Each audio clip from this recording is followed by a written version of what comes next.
To introduce tonight's most deserving honoree, Dr. Tom Pruit,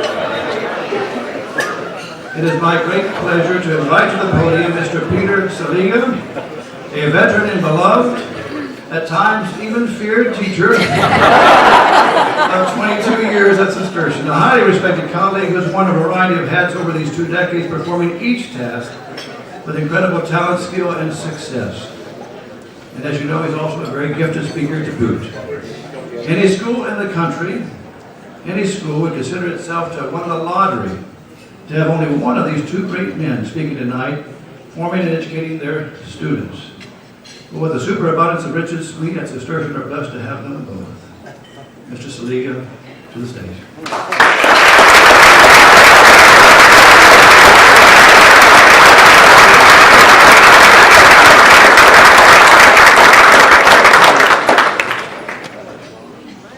40 years is a long time.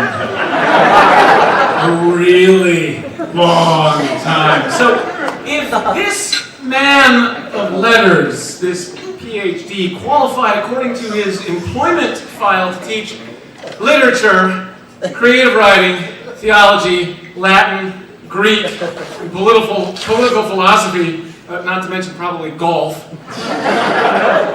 is so passionate and accomplished, why did it take him 5 times as long as his sons to get the diploma?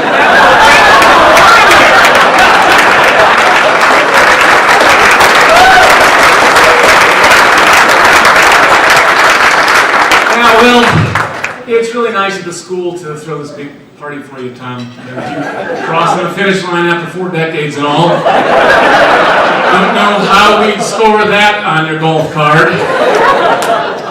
So to help me make sense of why instead of the hundreds of qualified actual graduates of our illustrious institution, Dr. Pruit is being honored tonight, I'm going to ask everyone to raise a glass and drink deeply before I start, because we're going to need all the help we can get.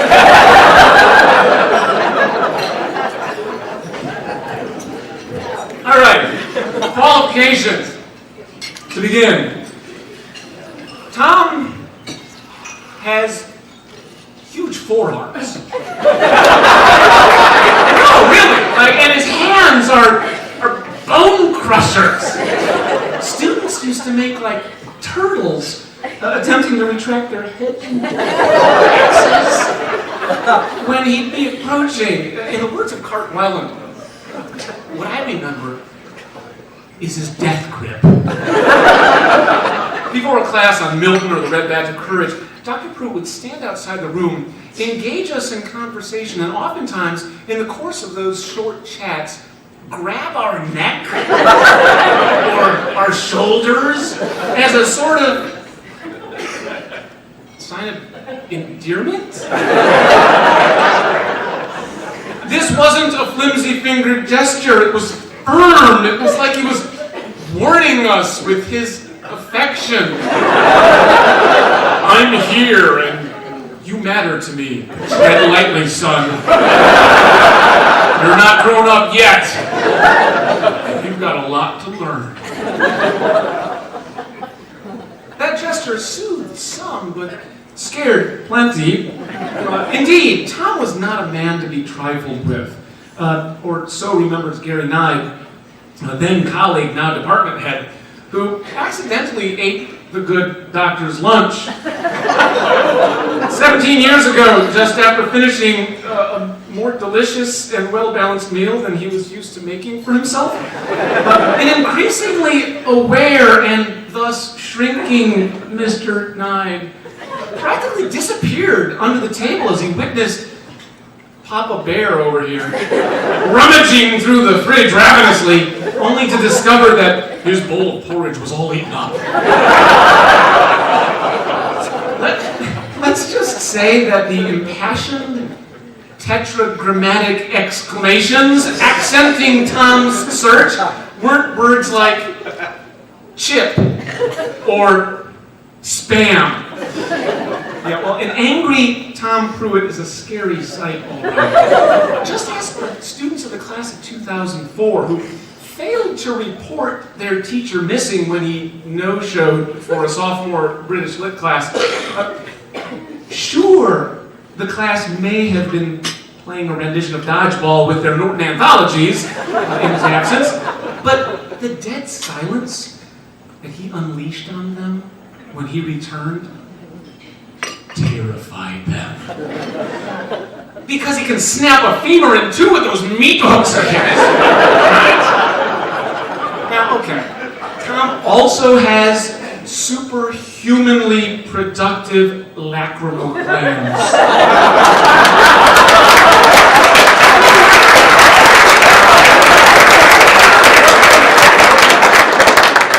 Oh, he can blubber with the best. He practically douses his garden when he sits out back each morning, indulging his guilty pleasure of reading cheap romance novels.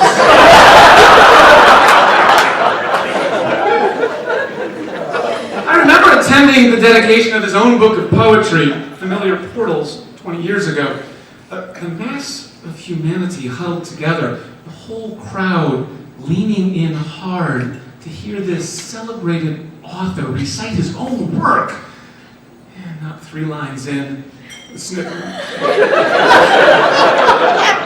The hand-clasped mouth, and then the full waterworks.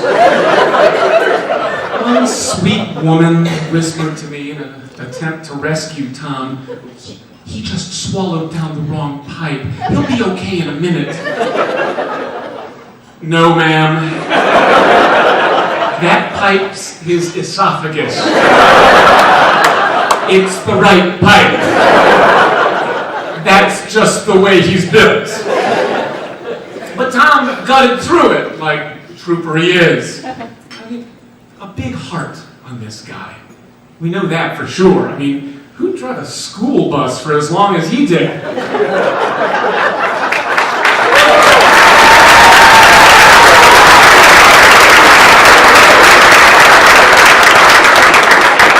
Well, dirty little secrets, right? Who'd drive a school bus for as long as he did? A guy who needed an incubator for his poetic verse, that's who. Tom's writers had no idea that their driver, though seated behind the wheel, was steeped in soulful thought, at least 1,000,000 miles away on transcendental overdrive. And Dr. Pruit was known to have his notebook at Red's side, like a geeky, short-sleeve, button-down, collar, wacky, tacky tie version of the seasoned gunslinger from old Abilene. Red light.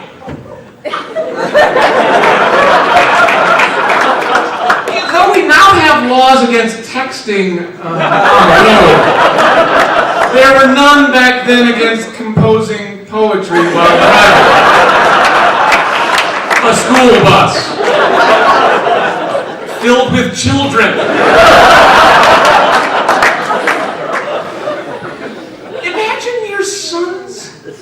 Imagine your son's bus driver, lost in verse, conjuring metaphors, to ferry to the page the ponderous truths in his head, mind fixed on the spiritual just within reach. While Piggy and his cohort wrestle for the conch on their own floating island, watching rush hour swells. Yeah, you know, it's funny, for all the antics that he tried to tamp down while driving the bus, Tom was never very far from mischief himself. In 1998, when first former Matt Pruit dozed off in English class, he must have had the flu, but it says nothing about your teaching, Tom. Dr. Pruit hatched a plan with his all too willing to cooperate mentees. They all quietly exited the room, one at a time, so as to not disturb their cherubically somnolent classmate. Well, Dr. Pruit turned off the light, quietly closed the door, and joined his partners in crime, giddily awaiting the bell. Well, when it rang, rousing the thoroughly disoriented from his slumber. Huh? What time is it? Where is everybody? Dr. Pruit! They all looked on with satisfaction. Ah, noble guardian of our youth.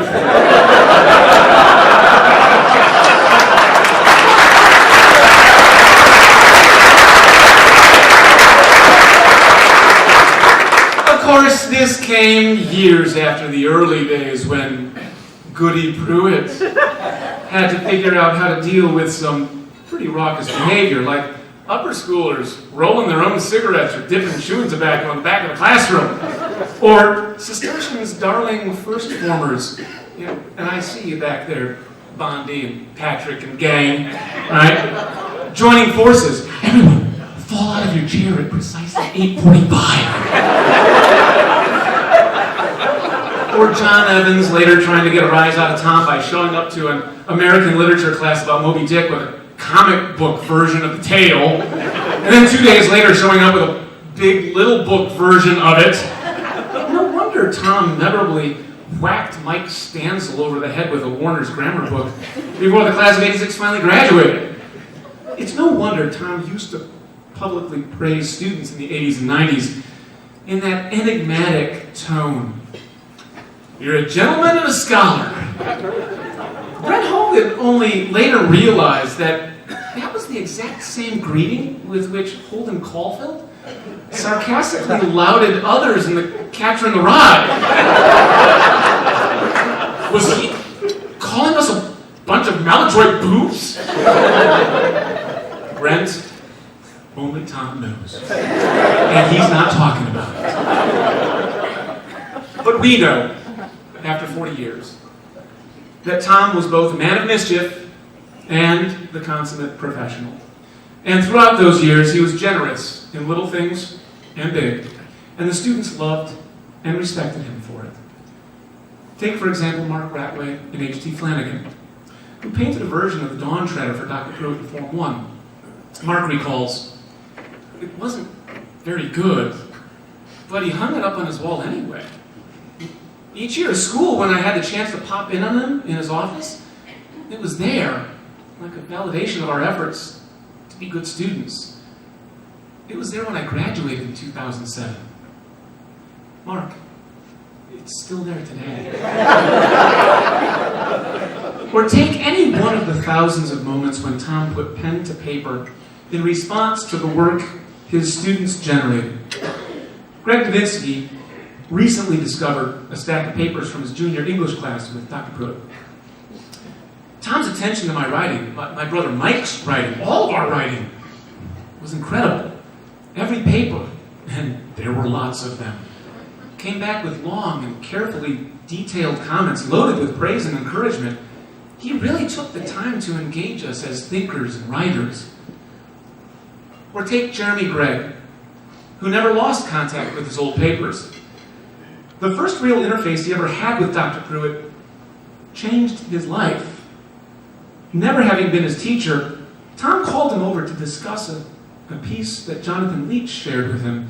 And Tom simply told Jeremy, you know, you really have a gift for this, for writing.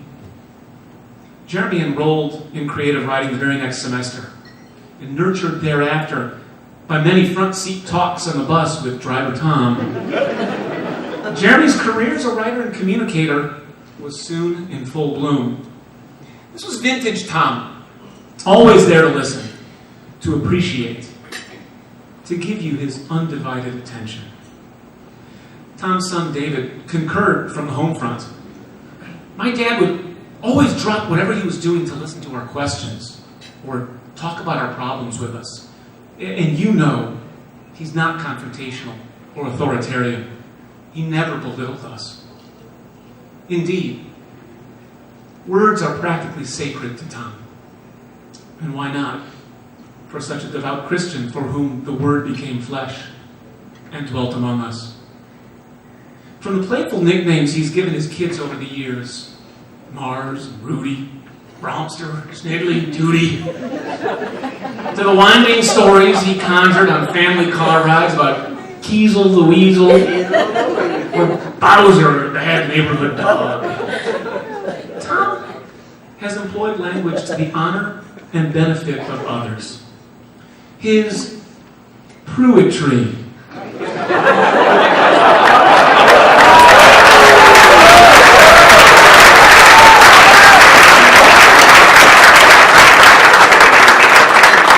His Pruitry has marked all of us on staff. Tom continues to take it upon himself, often in the name of the school and with no bonus to show for it, to publicly honor his departing colleagues at the end of each year, to cast them in the best possible light, and to acknowledge their goodness. There's something sacrificial about being so affirming. Most of us are more self-centered than that. I suppose, in that way, Tom's remarkably monastic, Cistercian even, steeping himself in prayer and reflection, daily embracing sacrifice as a good rather than as a privation. So, coming up here to honor him on a Saturday night appears to be a good idea after all. This man has dedicated the greater part of his life to this place and the community that has sprung from it. Core classes, electives, the informer, driving the bus, heading up the summer school program, launching Braveheart, form mastering. When he got here 40 years ago, the school was most robustly promoting the sciences and mathematics in the heart of the Cold War. But Tom pushed perseveringly for more. Tom's passion for literature and writing and the arts has veritably wefted the early warp of our school. And its fabric is all the stronger and more beautiful for it. Ever searching for a way to make room for books, like in his own house where, after his dad passed away and Tom inherited a library's worth of reading material, he cleared space and commissioned Greg Novinsky to design and build a worthy sanctuary for the Word. Similarly, Tom fit into Cistercian's life that which he was sure was worthy of the cost and the headache of doing it. I close with a memory from Abbot Peter, who, when he was director of admission, recalls selling the school by referring, though not by name, to Tom as a man who represented the best we could be. Smart, well-educated, and characteristically of Cistercian, one who could set aside whatever challenges he was facing and give himself joyfully, selflessly to the boys. On those tours, Father Peter used to say that Dr. Pruit represents the model Cistercian lay teacher, the kind of man we want our boys to grow up to become. Yes, ladies and gentlemen, that's just the way he's built. The way that ponders and grieves and belly laughs when the moment calls for it. The way that listens attentively, eagerly, to the muted subtleties that often slip by the rest of us, caught up as we are in the doing rather than the being of humanity. So with glasses that are now quite empty, but hearts that are full, let us raise ourselves up, you all, and give voice to the spirit of gratitude and appreciation we have this evening for the gift of Dr. Thomas B. Pruit.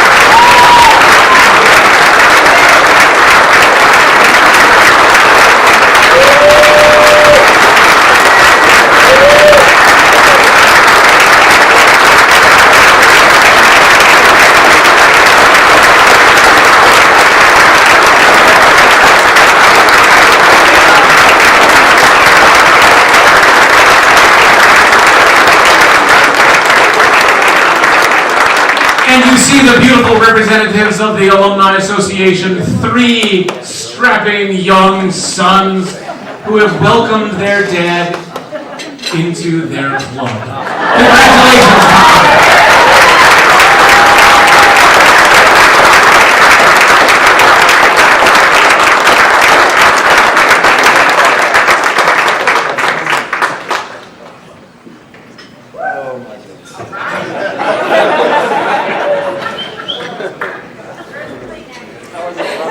There's no way to follow that. I'm sorry.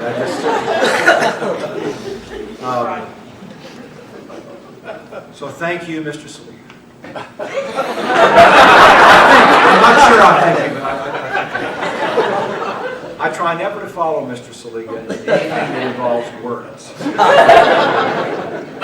Because his eloquence and his clear knack for telling a story are simply unparalleled. But I am very grateful for his strong faith, his unquestioned professionalism, and his devotion to the genuine good of the students on our students that he's on our faculty. He raises the bar for all the rest of us, and that's for sure. I'm honored to call him a friend. I'm finally blessed that our youngest son Daniel was in his form, and he was his home master. And that is something that's never gone away. So Abbot Peter, Father Paul, Father Dennis, Father Julius, all the other Cistercian fathers that are here, all my dear colleagues, here also from among the lay faculty, all members of my class of 2015, both the boys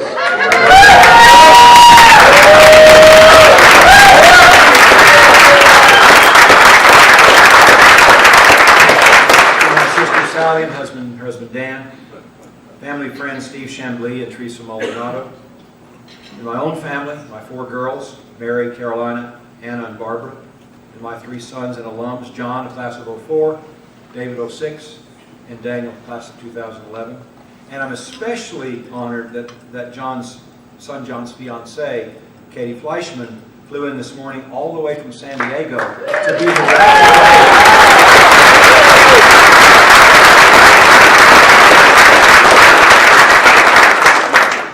So I am truly grateful to be surrounded by and supported by such wonderful folks.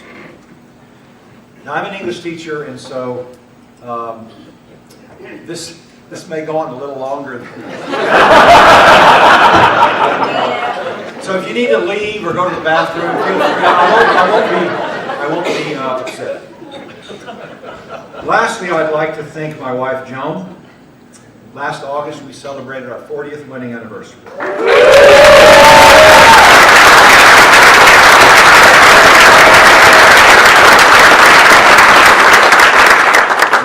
Back over all those years, particularly the early ones before she had me more properly trained. And I think of what blind alleys I might have wandered down. I'm reminded of how grateful I am to her. She helped keep my vision focused on the solid goods of family and faith. The sacrifices that she has made to bear and raise our 7 children.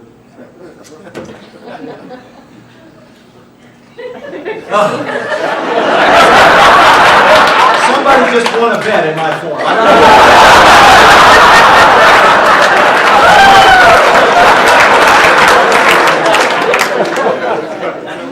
know. The patience, the strength, the resourcefulness she's always shown in dealing with the many questions, many complexities, medical and otherwise, which our family life has demanded.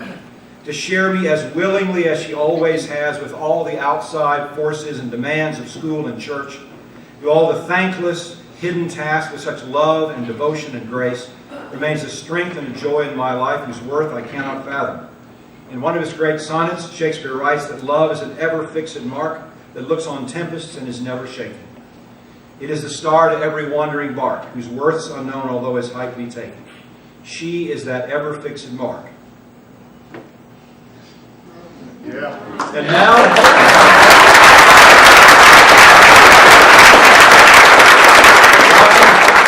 watching her as a grandmother, I see the fruits of her devotion and wisdom in full display. I am indeed a blessed man.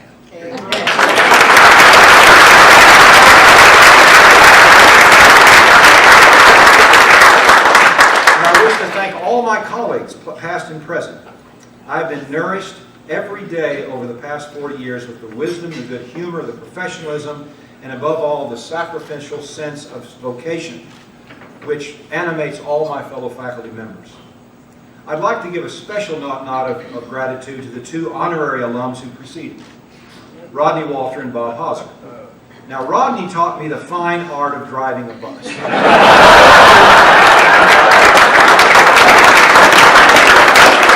which is both a blessing and a curse. He taught me all the ins and outs of running a summer school, which I then passed on to Michael Humphreys, who has transformed into something absolutely amazing and wonderful. And I got the great honor as a Cistercian parent of taking a Texas history trip with Rodney, who did everything on that trip. And I just,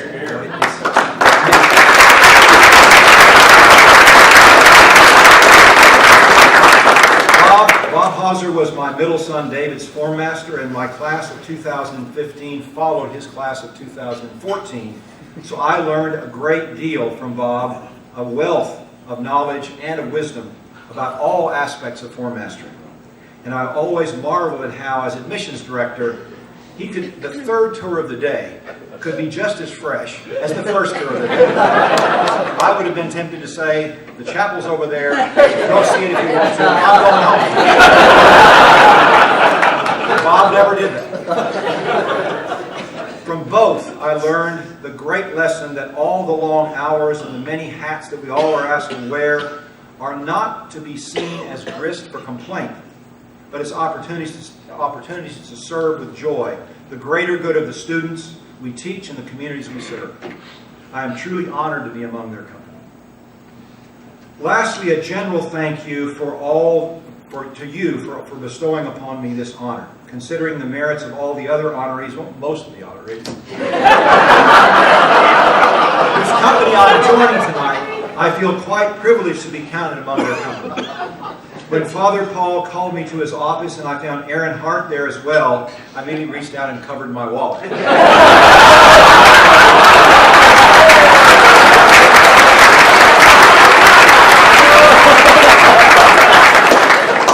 But to my delight, they had something else in mind. I cannot tell you what an honor this is for me to be counted as one of you.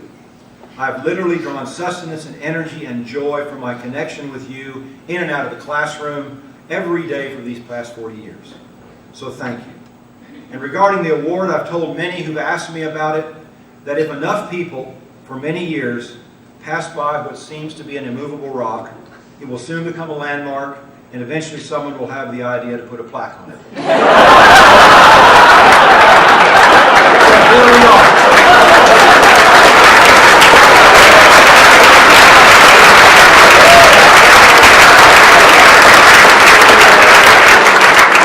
That was the introductions. Now we get into the real speech. Now on to some thoughts about being in this place for 40 years. Since the new upper parking lot has been expanded, I park as far to the east as possible, so that when I get out of the car, I can look out across the upper field toward the woods beyond.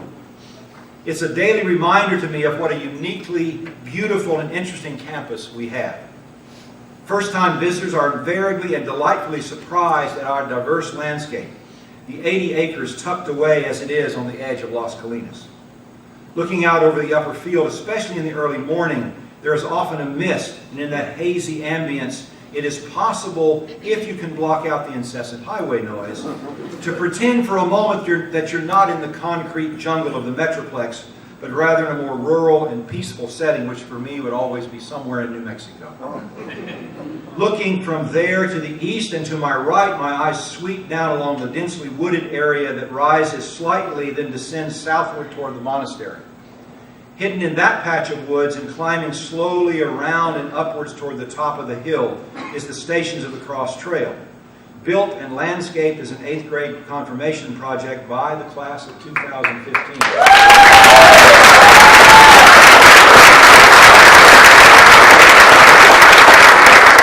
At the top of the hill is the APB, Abbot Peter's Bench, or Frabbit Peters mix, as we like to call it, from which there is a panoramic view of the surrounding area. Now, back to the parking lot and my car. Looking northward now along the driveway, curving down around the gymnasiums toward the football field, one discovers the hidden pond, one of the best kept secrets on the campus. Beyond that, across the Trinity estuary, tributary, creek, whatever lies the familiar sports complex, the tennis courts, behind which is the baseball field and the hidden field engulfed on three sides by woods. The central feature, of course, of all this is the much-memoried football field and track, a beautiful sight on a Friday night in October with the Trinity River flowing past it on the north, guarded over by the railroad trestle. Finally, when I turn around from where I've parked my car, I can see my destination, the campus buildings, put together over the span of 50-plus years, with an astounding continuity in style and beauty. And just over the top of the hill to the south lies the Abbey Church, whose size, massive stone, and recently completed crypt speak of the purposes of the place, but we'll get more to that more later. So why this tour guide of the campus, which most of you are quite familiar with, when I should be telling stories about my life in this place? Well, because the place indeed speaks. It gives its character to everything we do here. We who have dwelt here, who have toiled here, who have lived out at least a part of our lives here. And certainly for me, the sports fields, the many patches of woods, the beautiful contours, the blending of stone and arch and brick and Mexican tile, to speak only of what lies outside the walls of the classroom, which, thank God, are no longer carpeted, have given ground and shape to the life that I have spent there. Perhaps this sense of place can best be summed up by quoting from a poem by Robert Frost. I knew a poem was coming. The Gift Outright. Frost, in this poem, The Gift Outright, Frost reflects on how the American citizens came to be possessed by what they first possessed, the land they inhabited. The poem's message seems to fit this Cistercian form of connection as well. And if it speaks so powerfully to the likes of me, a mere American layman, think what it must have come to mean to the Hungarian fathers, uprooted and dispossessed and longing for home, as they laid new roots in this foreign soil covered with oak and ash, hackberry and mesquite. And so from the poem. The land was ours before we were the land's, possessing what we still were unpossessed by. Something we were withholding made us weak until we found that it was ourselves we were withholding from the land of living, and forthwith found salvation in surrender. Such as we were, we gave ourselves outright. This place calls forth from its denizens, both religious and lay, a commitment which rather quickly has the tendency to become more than a mere job. It becomes a vocation, and we have come to see ourselves, we have come to see our being here at all as the answer to a call which is rooted in this place. So now on to some memories here. So my first encounter with Cistercian and with then headmaster Father Dennis was as the spokesperson for a group of parents who wanted to establish a K-8 school with a classical curriculum.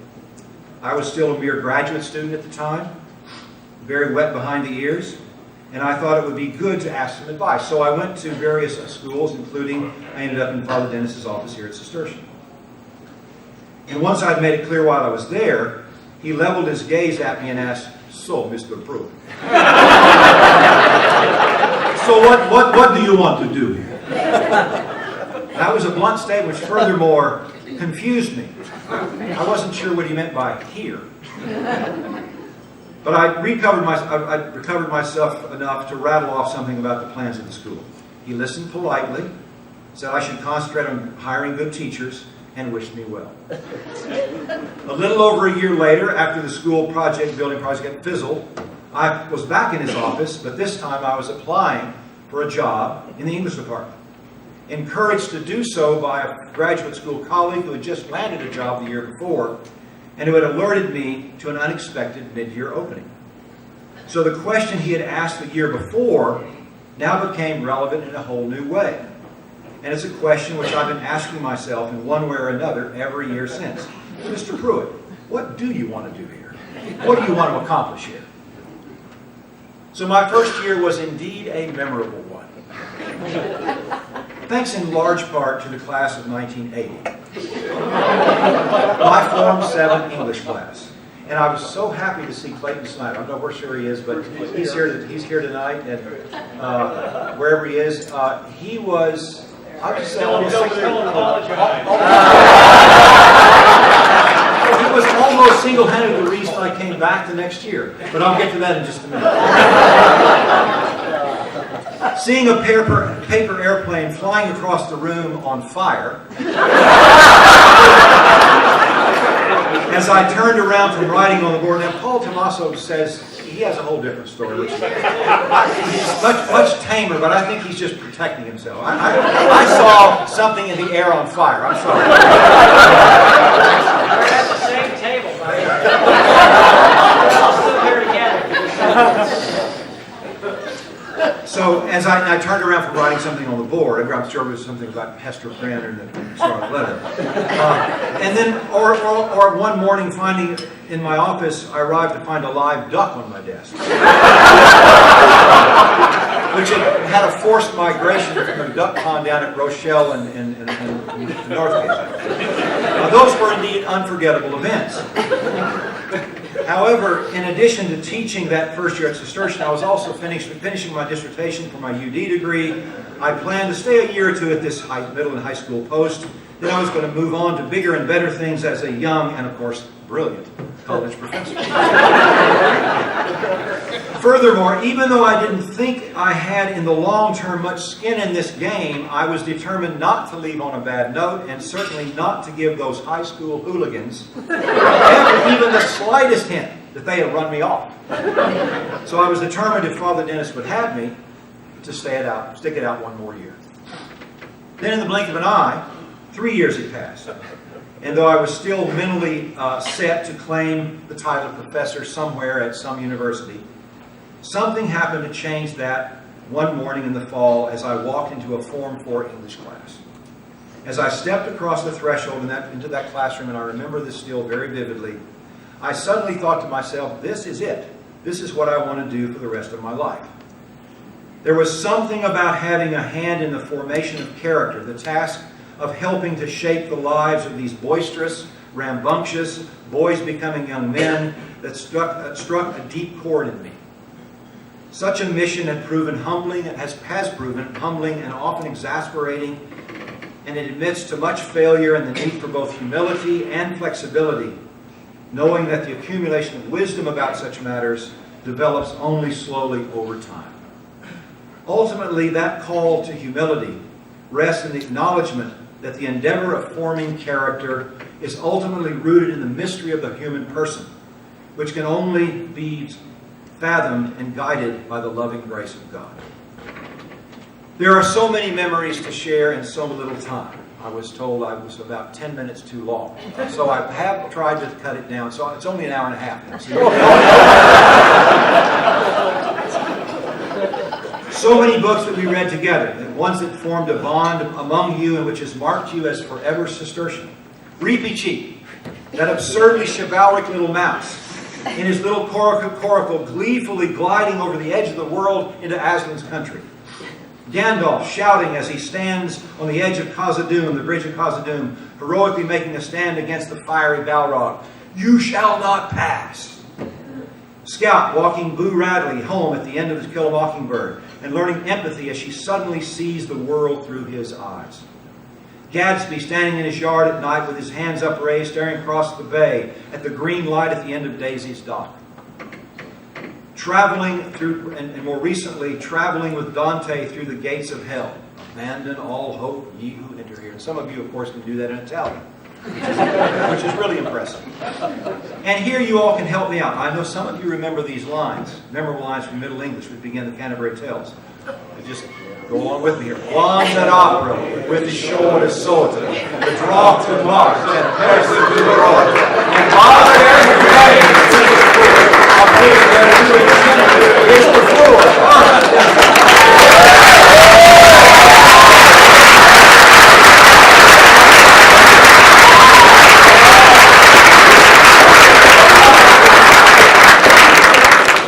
Don't ever get too far away from at least some of these books.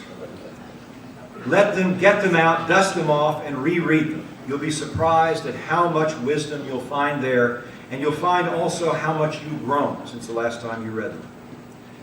In the spring of 2000, the larger-than-life figure of Coach Tom Hillary, who had meant so much to so many of you, and certainly to all of us who had the privilege of working with him, suddenly passed away. His iconic image was so vivid, standing on the sidelines with his hand on the shoulder of one of his players. An image so many of us remember of him, that as I sat in the empty bleachers looking over the vacant field, shortly after his death, the words just came. He witnessed beneath the maneuver of muscle and nerve the jostle of bodies in motion, the more perilous play of virtue and vice, of character, and the heart's urgent struggle to make life worth living. Tom's death simply brought into clearer focus the other untimely deaths of too many of your classmates and friends. Such tragedy quickly brings back into focus what we so often forget: the shortness of our lives here on earth and the length of eternity. On 9/11, 2001, I was teaching the sophomores, the young men of the class of 2004, and we were about to begin the reading of Beowulf when word came that the attack on the Twin Towers was no accident. I grabbed one of the Rolo carts, those wonderful carts that, had the TV on top, and you roll it, you had to go to the closet and bring it out, and you're always afraid it's going to fall over. And, I managed to get one and get it into the classroom, get it hooked up, and I think one of the guys got it all, going. So I pulled in one of the roller carts, pulled it in the classroom. We watched as a second tower collapsed. And somehow in the stunned silence that followed, we all knew that the world had changed. Suddenly standing there, the perilous, engulfing darkness, which was an ever-present threat to the Anglo-Saxon world of Beowulf, did not seem so far away, so remote. The poet was speaking again to all of us, even these many centuries later. Then in the spring of 2007, my years as a teacher, which had been overlaid with my years as a parent, now was overlaid with a third layer, that of form master. Little did I know what was in store. My first indication of how differently this role was perceived came when shortly after I'd been named form master, I wandered out to watch a middle school baseball game. And I was quickly surrounded by 4 moms whose younger sons would be in my form. They were not there to speak of me as a teacher. They were not there to speak as a fellow parent. They were not there to speak as a sort of longtime Cistercian representative. No. They wanted to speak to me about that mysterious combination of homeroom teacher, event coordinator, mentor, to a certain extent spiritual guide, and perhaps the most constant, if not significant, Cistercian presence over the lives of their young sons for the next 8 years. That's what they wanted to talk about. There was a great deal at stake here, and much to live up to. I could feel the weight of the burden beginning to drop even then. In the tone of their voices and the look in their eyes, there was an anticipation and expectation that I was not quite ready for. But, ready or not, it was ready for me. So fast forward 8 years to May of senior year. For me, this time will always be remembered as a time of the flight of birds. We have a paracantha bush. I had to ask Chris Madai how to spell paracantha. I couldn't figure it out because I have sympathy for the guys who can't find the word in the dictionary because it's not spelled the way it was. Anyway. We have a paracantha bush just off our front porch, and for the first time in many years, just at eye level, and only an arm's length away, a mother mockingbird built a nest and laid 4 eggs, which we noticed in the nest at the end of April. Our daily traffic neither scared off the mother nor disturbed the eggs, though our 5-year-old granddaughter was sorely tempted to pick them up. The birds hatched, and over a period of a couple of weeks, we watched them develop from scrawny, featherless fledglings to more and more mature birds with feathers that began as a kind of patchwork of fuzz, but their ever-increasing size and thickness made life in the nest more and more problematic. Then one day, in what seemed like the blink of an eye, they were gone. Not one by one, but all together, en masse, leaving an empty nest in the end of what had been for us a daily moment of wonder and excitement, especially as we looked at them through the eyes of our granddaughter.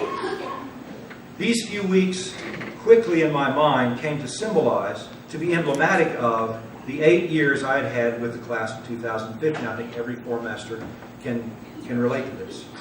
The scrawny early middle schoolers gave way to the patchwork fuzz of early adolescence, then growing to the point where they needed literally to stretch their wings and then to leave the nest. And just like that, they were gone. In the process, they developed a collective identity along with their personal one. And though it would soon change forever, it would leave an indelible mark on them. I tried to capture this in a poem I wrote for them as we came near the end. Here's part of it. In this place, they breathe in the common air of belonging, an atmosphere the likes of which they will never know again. It is only here, together, that they left boyhood behind and shared in many different ways that initial passage into manhood.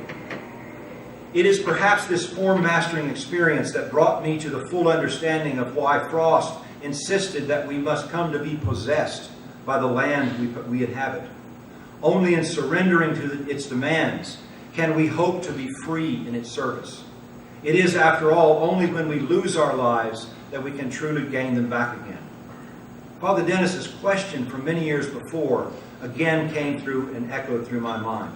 So, Mr. Pruit, what do you want to do? Finally, the Abbey. Looking from my car, back to the parking lot again, looking from my car westward, the landscape is dominated by the massive stones of the Abbey Church. The monastery, the life lived over the hill, and now within the hill as well. Now enfolded in the arms of the Abbey crypt, the old fathers speak the words of eternity which await us all. Speaking of that eternity, last Saturday, just a week ago, a memorial mass was celebrated in the Abbey Church for Sheila Gregg, who had passed away just before Christmas. Father Stephen, her younger son, celebrated the mass and preached the homily on her favorite gospel, "In the Lord's house are many mansions." And Father Stephen pointed out that mansions, of course, dwelling places or houses, but he said his mother loved mansions. So we were going with mansions. From John's Gospel, chapter 14. Father Stephen pointed out that God creates these mansions as places where His Spirit can dwell. Places where His rather chaotic and unsettling abundance can pour itself out. The miracle that our school represents, rather the series of little miracles that have kept occurring throughout our history, bear witness to the unanticipated largesse that marks that history, and further to the fact that the Spirit has created these spaces in order to fill them with His abundant graces. We and the old fathers recently brought home to the crypt testify to this truth, that we all, in fact, have come to be possessed by this place, which we first possessed, which we first came to belong to. Returning to my car for one last look, as I gaze behind me now to the south and west, I see the campus buildings. Only the old gym and the middle and upper school buildings were here when I first arrived.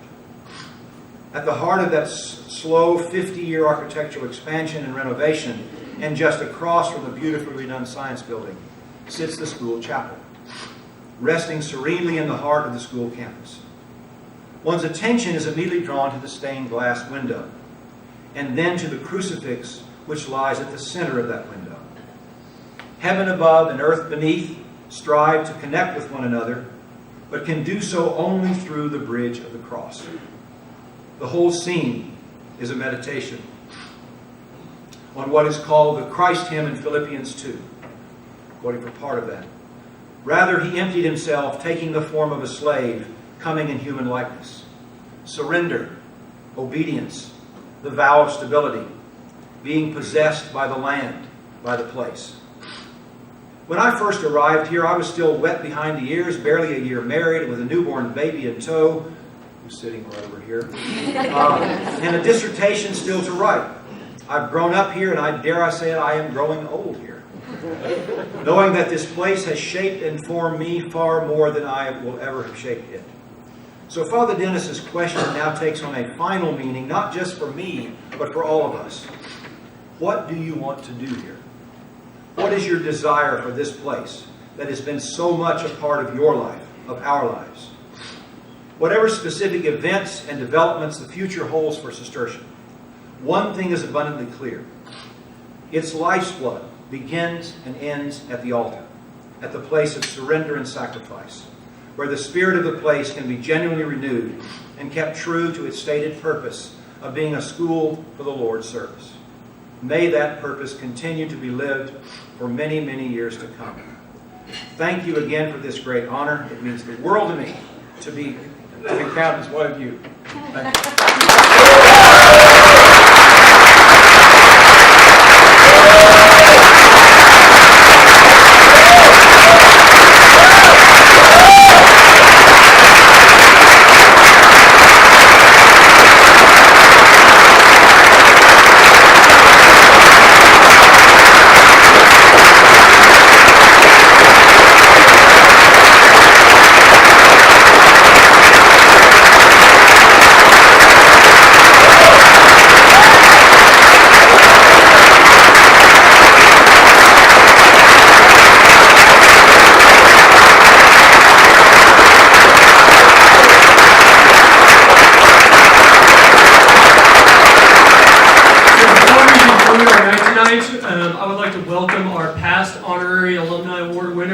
Mr. Rodney Walter, Mr. Bob Hauser to say just a few quick words.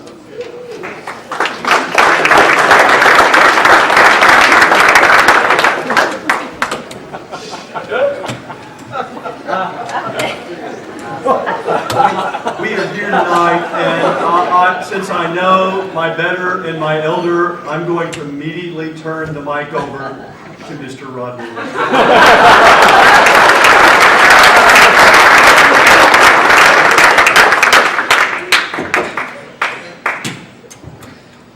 The evening's been long, so I will be brief. Something terribly wrong this evening. No one gave Tom a poem. Every person who passed through Cistercian since Tom has been there has gotten a poem. He's written dozens and dozens and dozens for decades. I got 2.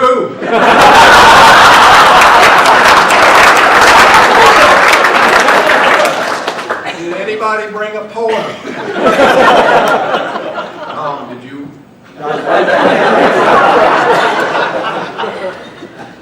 There's selfies. People make selfies. Artists do self-portraits.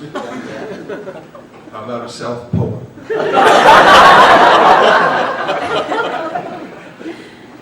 Well, I brought one.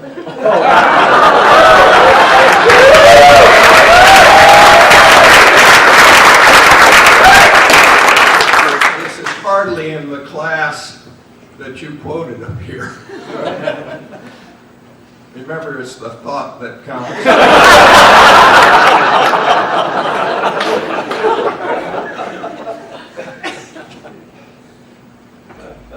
We had Johnson and Housewright plus Sisters of Namur. Then Rando and Leach plus teachers de jour. And into this brainy but oft-changing mix stepped a fellow who said, "All this I will fix." So he stepped into classrooms with steady resolve and found a suitable place he truly could love. Day after day, the work he did embrace, and we all knew he belonged to this place. Here tonight are ancients, Bob H. and me, to present this man with another trophy.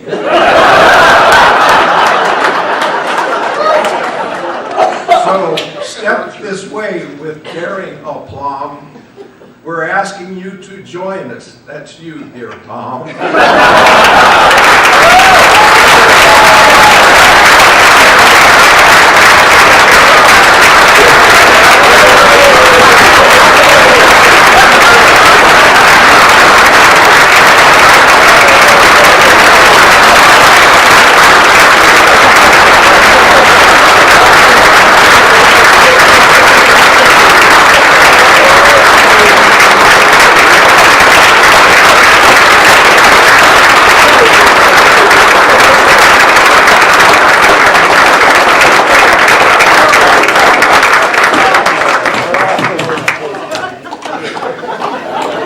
All